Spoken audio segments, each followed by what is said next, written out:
चिदात्मने सर्वान्तरात्मने श्रीमद् वेङ्कटेशाय मङ्गलम्।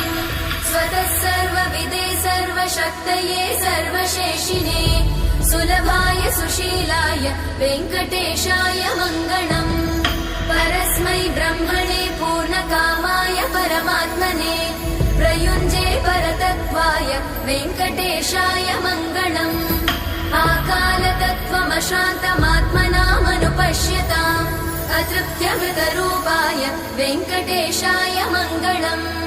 प्रायस्वचरणौ पुंसां शरण्यत्वेन पाणिना कृपया दिशते श्रीमद् वेङ्कटेशाय मङ्गलम्।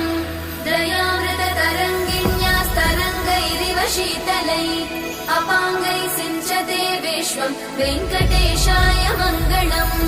स्रग्भूषाम्बर